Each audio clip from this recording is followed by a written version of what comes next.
Noong April 18, 1991, pumasok yung mga pulis sa apartment ni Christopher Case at napansin kaagad nila yung mga crucifix na nakadikit sa dingding nito.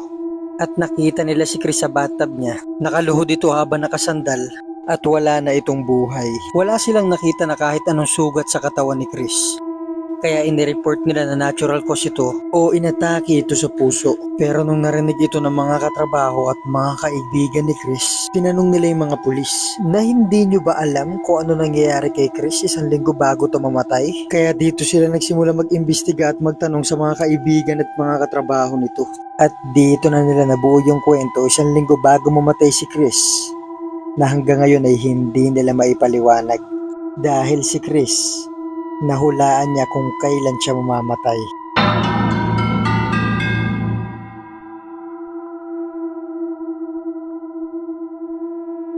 Noong early 1991, Chris was living his best life. Close siya sa family niya, close din siya sa mga katrabaho niya. Lumipat siya sa Seattle, Washington State galing sa Richmond, Virginia para i-pursue yung gusto niyang career sa music industry. Na nakapasok naman siya sa kumpanyang gusto niyang pasukan at naging executive siya dito. Kilala si Chris na lagi nagpupunta sa gym, may mga tinitake din siyang supplements tsaka mga vitamins at maalaga din siya sa katawan niya. Pero sa kabila nito, sa kabila ng pagiging kilala ni Chris sa trabaho niya at sa mga kaibigan niya, matagal na ring single si Chris. At kahit hindi naman naghahanap ng makakadate at makakasama sa buhay si Chris, yung mga kaibigan niya palagi siyang siniset up sa mga blind dates. Pero mas pinipili niyang hindi siputin ang mga ito. Kasi para sa kanya, imbis na makipag-blind date o makipag-party, mas gusto niya nalang dumiretso pa uwi sa bahay niya. Mas gusto niya nalang magpahinga at makinig ng music dahil ayun yung nakakapagparelax sa kanya. Kasi si Chris, obsessed siya sa mga ancient music. Lalong-lalo na sa mga Egypt music. Minsan nahihiya nga siyang aminin to sa mga kaibigan niya. Kasi yung ibang mga kakilala niya na nakakaalam na addict siya sa mga ganitong uri ng music ay pinagtatawanan siya at kinakantsawan siyang palagi ng pabiro. Kahit pa yung mga kasama niya sa trabaho na nasa music industry. At isang beses nung April 11, 1991 ay nagkaroon sila ng business trip sa San Francisco, California. Kilala siya ng mga katrabaho niya na palaging gusto mag-isa. Kaya matapos ang meeting nila doon ay niyaya nila siya para magsaya.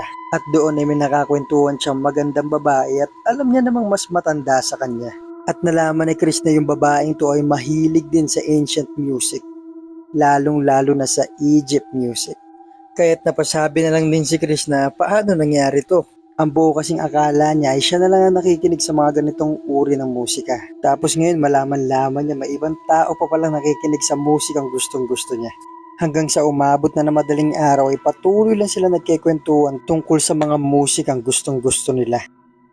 Hanggang sa dumating na sa punto na napansin ni Chris na parang may gusto sa kanya tong babae. Kasi niyayaya siya nito na pumunta sa bahay niya. Pero patuloy lang tumatanggi si Chris. Hanggang mula sa nagyayaya, naging nangungulit na ito. Gusto rin naman ni Chris tong babae kaso nga lang hindi sa romantic way. Mukha namang mabait yung babae kaso nga lang si Chris gusto siya makasama sa kwentuhan tungkol sa mga musikang gusto nila. At hindi para makasama sa buhay. Pero patuloy lang siyang kinukulit nito na sumama sa bahay niya. Hanggang sa siguro nainis na si Chris at sabi niya iuwi na lamang siya. Hanggang sa nagbago at nagtaas ng boses tong babae mula sa babaeng nangungulit napunta sa galit na galit. Hanggang sa nung nakatayo na si Chris para bumalik sa hotel nila, bago pa siya tumalikod kinapitan siya nito at sinabi sa kanya, Hindi mo ba alam na mangkukulam ako? Isusumpa kong mamamatay ka sa loob ng 1 linggo. Hindi na lang siya pinansin ni Chris at dumiretso na siya sa hotel na tinutuluyan nila. So kinabukasan ng umaga, April 12, naghanda na sila para bumalik sa Seattle, Washington. At nung pagka-uwi niya sa bahay nila sa Washington, tinawagan niya kagad yung kaibigan niyang si Sammy. Nagbatian lang din sila at nagkwentuhan hanggang sa nabanggit nga ni Chris yung weirdo na babae sa San Francisco, California. Nabanggit niya nga itong babae mukhang mas patanda sa kanya at nakakwentuhan niya tungkol sa musika. At nung pauwi na siya ay sinumpa pa siya nito ng kung ano-ano. Wala namang sumeryoso sa kanilang dalawa tungkol dun sa sumpa-sumpa na sinasabi nitong babae. Nagbiro pa nga si Sammy na buti na lang hindi ka sumama dun, mangkukulam pala yun. Nagtatawanan lang sila at saka nagbibiroan hanggang sa natapos yung usapan nila. Normal naman lahat ng bagay nung umuwi si Chris, pero nagbago yung lahat nung gabi ng April 13. Matutulog na sana siya nung nakapatay na yung ilaw niya habang nakikinig siya sa mga music na gusto niya. Hanggang sa nung nakapikit na siya, May narinig siya mga bulungan sa kusina niya. Hindi niya alam kung guni-guni niya lang ba to o baka may magnanakaw sa loob ng bahay niya. So mag-isa si Chris sa bahay niya, wala siyang kahit anong alaga kaya imposibleng may marinig kaibigan niyang si Sammy. So nalaman natin tong usapan na to dahil sinabi to ni Sammy sa mga polis.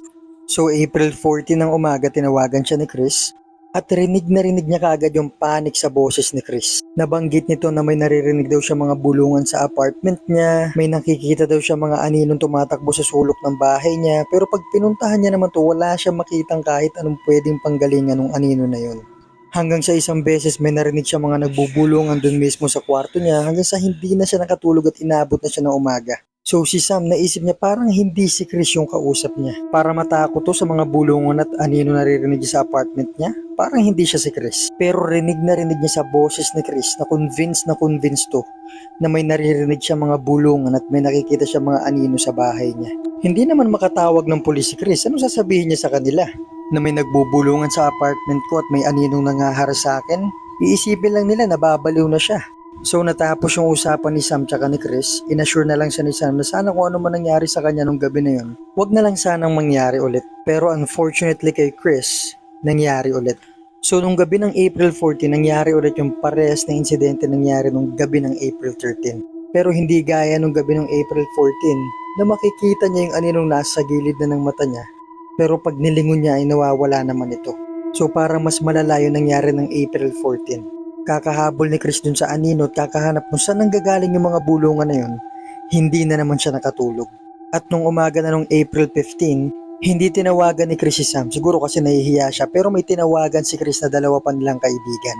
At kinuwento ni Chris dun sa dalawa nilang kaibigan yung parehas na kwentong narinig ni Sam sa kanya. Sinabi nito na dalawang sunod na gabi na nangyari ito. Sinabi rin nila na parang hindi si Chris yung kausap nila kasi hindi naman naniniwala sa mga paranormal si Chris. Pero rinig na rinig nila sa boses ni Chris na takot ito. So nung April 15 na ng gabi nakahiga na si Chris. So isipin natin dalawang gabi na siyang walang tulog, halos 48 hours na.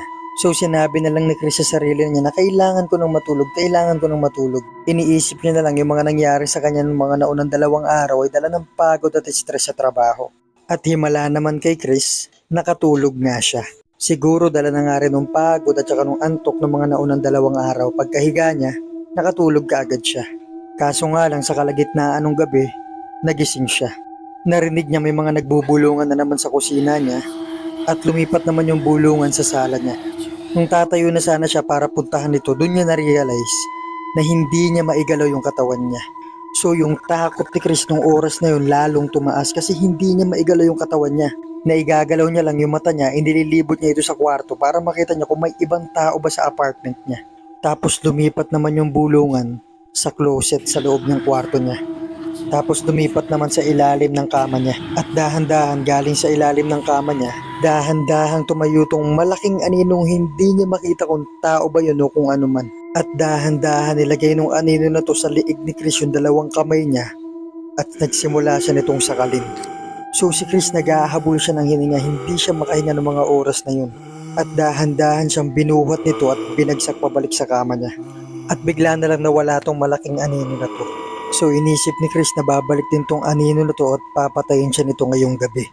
Pero hindi na ito bumalik. Siguro sa dala na rin ng kaantukan at takot ni Chris, nakatulog ulit siya. Tapos nagising siya nung umaga na at napansin niyang ang daming dugo dun sa kama niya. Hindi niya makita nung una kung saan ang galing tong mga dugo na to hanggang sa nakita niya yung mga bawat dulo ng daliri niya ay may mga bagong sugat at bagong hiwa na alam niyang hindi niya magagawa sa sarili niyang mga daliri. At kinapa niya yung leeg niya at naramdaman niyang namamaga ito. At dun niya nasabi sa sarili niya na totoo nga, akala niya masamang panaginip lang yung nangyari sa kanya kagabi. At dun na nga siya nagsimulang matakot para sa buhay niya. Nung oras din na yun, tinawagan niya yung kaibigan niyang si Sammy at sinabi niya lahat kung ano nangyari nung gabi na yun. So si Sammy, hindi siya makapaniwala sa mga sinasabi ni Chris. Hindi niya naman matulungan o mapuntahan si Chris kasi nasa kabilang dulo siya ng United States. Ramdam na ramdam ni Sam yung takot ni Chris para sa buhay niya kaya sinabi niya tumawag ka kaya ng pulis. At sinabi nga ni Chris dun kay Sam na anong sasabihin ko sa mga pulis na may mga aninong pumupunta dito sa apartment ko at sinasakal ako? Iisipin lang talaga nila na babaliw na ako. So naisip ni Chris na kailangan ko to labanan ng harapan. Siguro nga yung babae sa San Francisco sinumpa ako. Pero kailangan ko at least mag-research para malabanan ko anong meron man dito sa bahay. So nalaman ni Chris na may bookstore malapit dun sa bahay niya na nagtitinda ng mga libro kung paano labanan yung mga demonyo, yung mga sumpa, at yung mga spell ng mga mangkukulam. At pumunta nga si Chris dito sa tindahan na pagmamayari ni Rodney Higuchi. Kinuwento nito na nakita niya nga si Chris na parang balisa. Hindi siya makausap ng maayos, basta nagtatanong lang si Chris tungkol sa mga mangkukulam, sa mga demon books. Nagtatanong ito tungkol sa mga bagay na kailangan niyang bilhin para labanan yung mga sumpa ng mga mangkukulam. At may mga bagay pa itong sinasabi na hindi na nila naintindihan. At bumili nga si Chris ng napakaraming libro at iba't ibang bagay na nabasa niya dito na kailangan niyang bilhin para protektahan yung buhay niya at protektahan din yung bahay niya laban sa mga demonyo. Pag uwi niya, inilagay niya kaagad yung mga crucifix sa bawat sulok ng pader ng bahay niya. Naglagay din siya ng asin sa pagitan ng kusina, ng kwarto at ng sala niya. Talagang lahat ginagawa na ni Chris para malabanan kung ano man yung nangyayari sa bahay niya. So nung April 16 ng gabi, hindi natin alam kung ano nangyari kay Chris. Pero ang alam lang natin ay hindi siya natulog sa apartment niya. Sa kalagitnaan ng gabing yun ay may tumakot kay Chris na nagpatakbo sa kanya hanggang sa labas ng bahay niya. At dumiretso na siya sa pinakamalapit na hotel dun sa apartment niya at dun siya nagpalipas ng gabi. At nung April 17 na ng umaga, naalala ni Sammy na tawagan naman si Chris para kamustahin siya. Pero walang sumasagot sa apartment ni Chris kasi nung oras na yon nasa hotel pa siya. So si Sam na nakakaalam ko ano mga nangyayari kay Chris noong mga naunang araw, dapat nating tandaan na nangyari to noong 1991 at wala pa silang cellphone dito. Kaya walang ibang way si Sam para kontakin si Chris bukod dun sa home phone na meron siya sa bahay niya. Sa pag-aalala ni Sam kay Chris, ay siya na yung tumawag ng pulis para sa kanya. Sinabi niya dun sa mga pulis na baka pwede niyong i-check yung kaibigan ko, ito yung address niya, nag-aalala kasi ako sa mental health niya. Ilang araw niya na kasing sinasabi may nanggugulo sa kanya sa apartment niya at ngayon hindi niya sinasagot yung mga tawag ko sa telepono niya. So nag-dispatch sila ng pulis dun sa apartment ni Chris, chinek nila yung pinto kaso nakalakto. Chinek nila yung bintana at mukha namang walang tao dun sa bahay. So tinawagan ulit nila si Sam at sinabi sa kanyang mukhang walang tao dun sa bahay ni Chris. At sinabihan siya na tumawag na lang ulit siya pag wala pa siyang narinig na kahit ano kay Chris makalipas ang 2 araw. Wala rin namang magawa si Sammy dahil napakalayo ng bahay niya sa address ng kaibigan niya. Kaya napilitan na lang din siya magantay. Naisip niya baka pag uwi niya galing sa trabaho ay tatawagan niya si Chris. Baka naman ay makasagot na ito. At nung naggabi na nga ay nakauwi na si Sam at balak niya ng tawagan si Chris. Ngunit bago pa siya makatawag sa telepono niya ay nakita niya may mga voice message si Chris sa kanya. At nung pinakinggan niya yung mga message na iniwan ni Chris sa kanya, ibang boses na yung naririnig niya galing kay Chris. So nung mga naunang araw, ang lagi niya naririnig kay Chris natatakot ito o kaya naman takot na takot siya. Pero ngayon yung boses na naririnig niya kay Chris, parang pagod na ito, parang ayaw niya na, parang suko na siya. Sinabi na ni Chris na ginawa niya na lahat para labanan ito pero wala siya magawa at ngayong gabi, papatayin na nila ako. Nung narinig ito ni Sam, tinawagan niya kaagad pabalik si Chris ngunit walang sumasagot. Kaya tumawag ulit siya pabalik dun sa mga pulis. Pero sinabihan siya nito nakakagaling lang nila dun kaninang umaga. Sinabihan ka namin na makalipas 2 araw wala ka narinig sa kanya, tumawag ka ulit sa amin. Walang magawa si Sammy kundi magantay. Kaya naisip niya na lang tatawagan niya na lang si Chris bukas. Kinabukasan, so April 18 na ng umaga, bago pa niya matawagan si Chris, napansin niya meron siyang voice message galing sa ibang number. Nung pinakinggan niya to galing to sa trabaho ni Chris at kinokontak siya kung bakit di nakapasok si Chris, na kung may alam siya kung anong ginagawa nito dahil wala siyang pasabi sa kumpanya kung bakit hindi ito nakapasok. Hanggang sa nakareceive na rin siya ng mga tawag galing sa kamag-anak nito, sa iba nilang mga kaibigan dahil hindi nila ito makontak. Matapos niyang marinig ito ay tumawag na siya sa mga polis. Sinabi niya sa kanila na, "Hey look, alam ko sinabihan niyo ako na magantay ng 2 araw.